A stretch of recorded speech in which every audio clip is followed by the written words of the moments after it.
നമ്മുടെ എല്ലാവരും സ്വീകരിക്കട്ടെ. പരിശുദ്ധമായ വെള്ളിയാഴ്ച ദിവസമാണ്.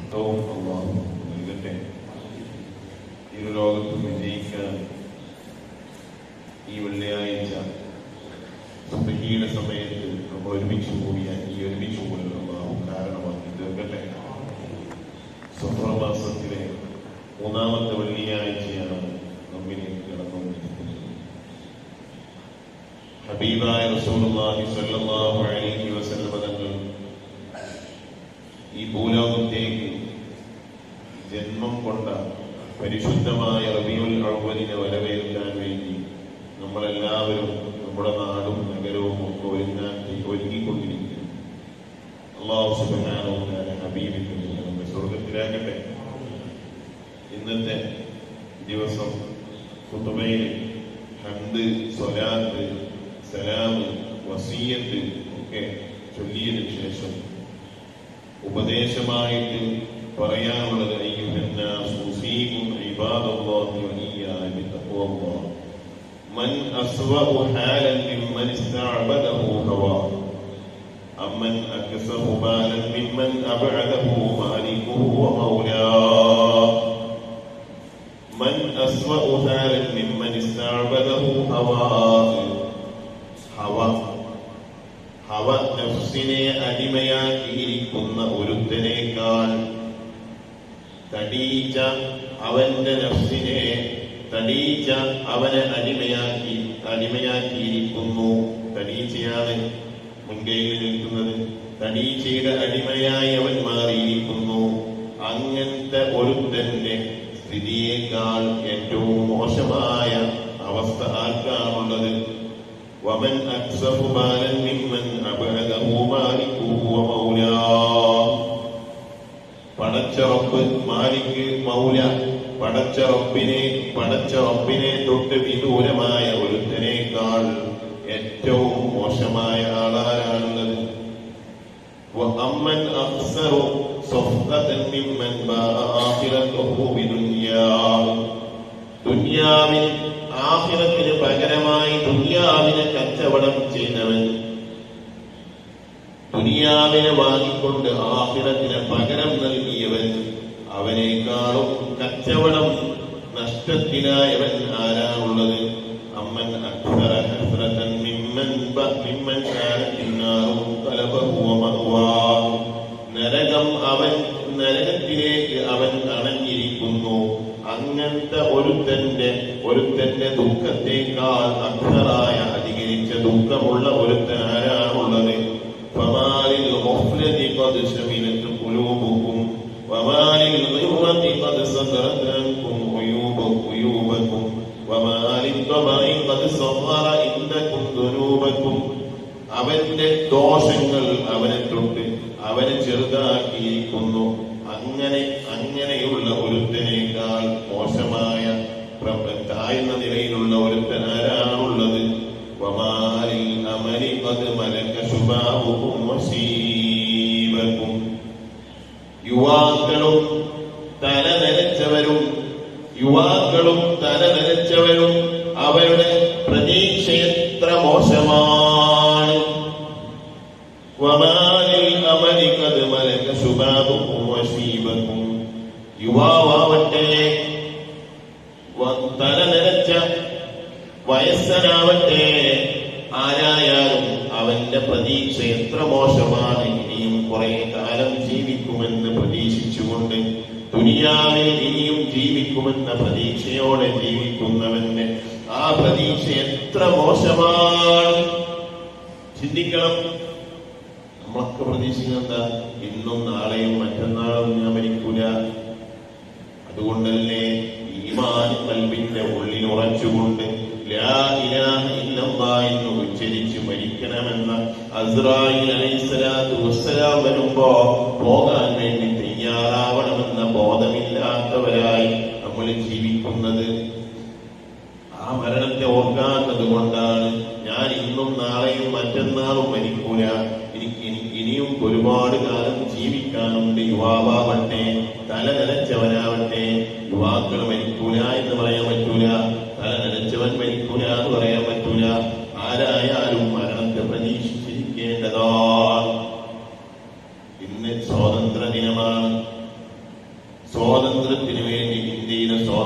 സ്വാതന്ത്ര്യത്തിന് വേണ്ടി പോരാടിയ ഒരുപാട് മഹാന്മാർ നമുക്ക് അറിയാം.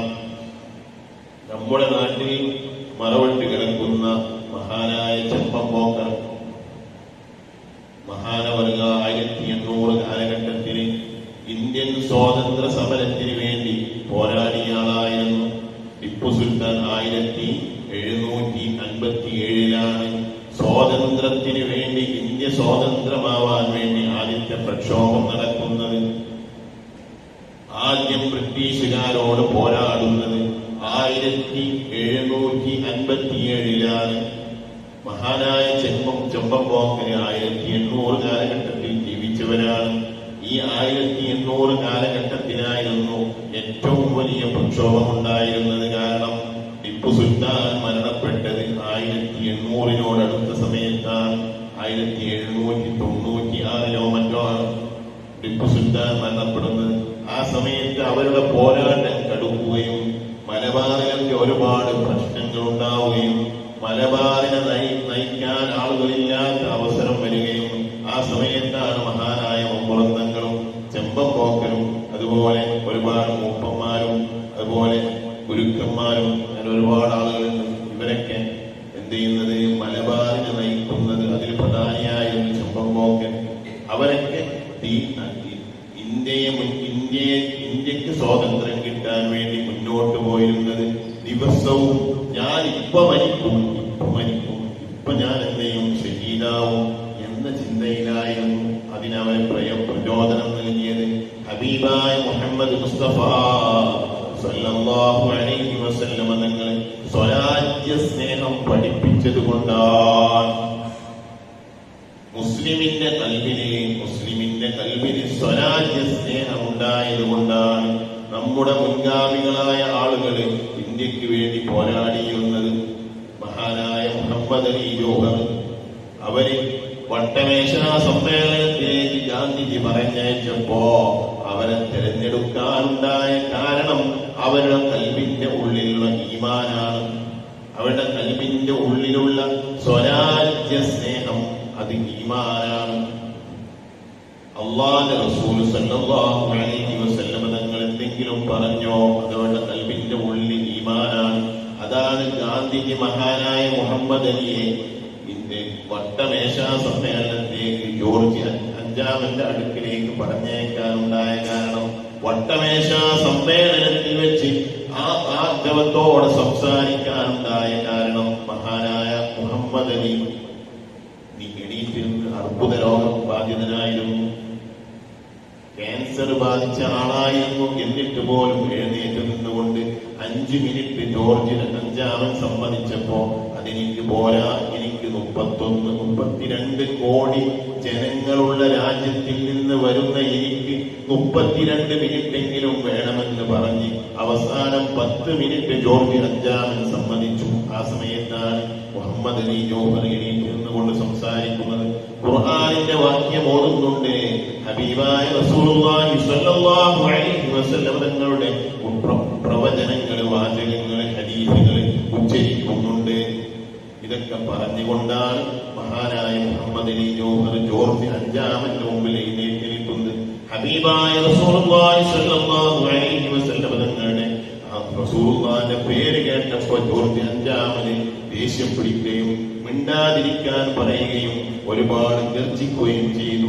ആ സമയത്തും ആർജവത്തോടെ അവരുടെ മുമ്പിൽ എഴുന്നേറ്റ് നിന്നുകൊണ്ട് നീ എനിക്ക് സംസാരിക്കണം, എന്റെ ഇന്ത്യക്ക് വേണ്ടി സംസാരിക്കണം എന്ന് പറഞ്ഞുകൊണ്ട് മുഹമ്മദ് അലി ഒരുപാട് സംസാരിച്ചിട്ടുണ്ട്. അവസാനം അർബുദബാധിതനായതുകൊണ്ട്, ക്യാൻസർ ബാധിച്ചതുകൊണ്ട്, ഒരുപാട് ഒച്ചയിട്ട് സംസാരിച്ചതുകൊണ്ട് അദ്ദേഹത്തിന് രോഗം മൂർച്ഛിക്കുകയാണ്. അങ്ങനെ അവസാനം ഫലസ്തീനിലാണ് അദ്ദേഹത്തിന്റെ മസാറുള്ളത്. അദ്ദേഹം ബ്രിട്ടനിലും മറവ് ചെയ്യരുത്, ഇന്ത്യയിൽ എത്തുന്നതിന് മുമ്പ് ഇന്ത്യക്ക് സ്വാതന്ത്ര്യം കിട്ടിയിട്ടില്ലെങ്കിൽ ഇന്ത്യയിലും എന്നെ മറവ് ചെയ്യരുത് എന്ന് പറഞ്ഞ് ഞാൻ അവസാനം ഫലസ്തീനിലാണ് അദ്ദേഹത്തിന്റെ മസാറുള്ളത്, അദ്ദേഹത്തിന്റെ മക്ബറയുള്ളത്. അങ്ങനെ ഇന്ത്യക്ക് വേണ്ടി പോരാടിയ ഒരുപാട് മഹാന്മാരെ സ്മരിക്കുന്ന ദിവസമാണെന്ന് സ്വാതന്ത്ര്യ ദിനം. ഈ സ്വാതന്ത്ര്യ ദിനത്തിൽ പോലും ഇന്ത്യക്ക് വേണ്ടി വേണ്ടി പോരാടുമ്പോ അല്ലെങ്കിൽ ഒരുപാട് യുദ്ധങ്ങൾ ചെയ്യുമ്പോ നമ്മുടെ മുൻഗാമികളായ ആളുകളുടെ മനസ്സിന്റെ ഉള്ളിലുണ്ടായിരുന്നത് ഇന്ന് ഞാൻ മരിക്കുമെന്നാണ്, എപ്പോഴും എനിക്ക് മരണം വരാമെന്നാണ്. എന്നാൽ നമ്മളെ ചിന്ത എന്താ?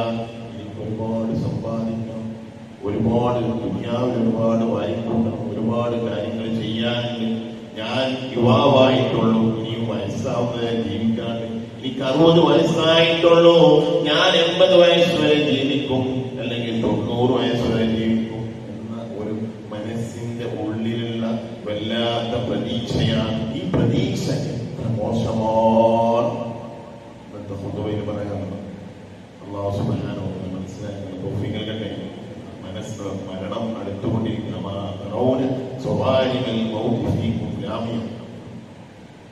മരണം നിങ്ങളിലേക്ക് വന്നുകൊണ്ടിരിക്കണം. നിങ്ങളത് കാണുന്നില്ലേ? നിങ്ങൾ കാണുന്നില്ലേ മരണം എന്നത്? നിങ്ങളെ മരണം പിടിച്ചുകൊണ്ടുപോകും. ആ മരണം ഖബറിലേക്ക് എത്തിക്കും. നാളെ മഹ്ശറയുണ്ട്, അതിനുശേഷം അല്ലാഹുവിന്റെ ഹിസാബുണ്ട്. സ്വർഗ്ഗത്തിലേക്ക് നരകത്തിലേക്ക് സ്വർഗ്ഗത്തിലേക്ക് പോകണം, ഹബീബിന്റെ കൂടെ സ്വർഗ്ഗത്തിലേക്ക് പോകണം. അല്ലാഹു തൗഫീഖ് നൽകട്ടെ, മനസ്സിലാക്കണം തൗഫീഖ് നൽകട്ടെ. അൽഹംദുലില്ലാഹി റബ്ബിൽ ആലമീൻ. اللهم صل على سيدنا محمد وعلى آل سيدنا محمد. اللهم ഒരുമിച്ച് കൂടി സ്വീകരിക്കണേ അല്ലാഹ്. ഇഷ്ടപ്പെട്ട അമലായി കബൂലാക്കണേ അല്ലാഹ്.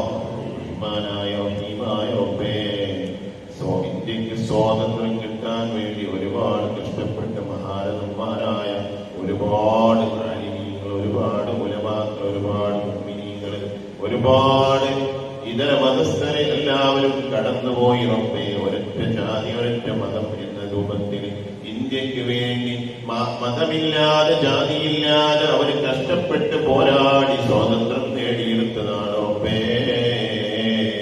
നിങ്ങൾക്ക് സ്വാതന്ത്ര്യം നൽകണേ അല്ലാഹ്.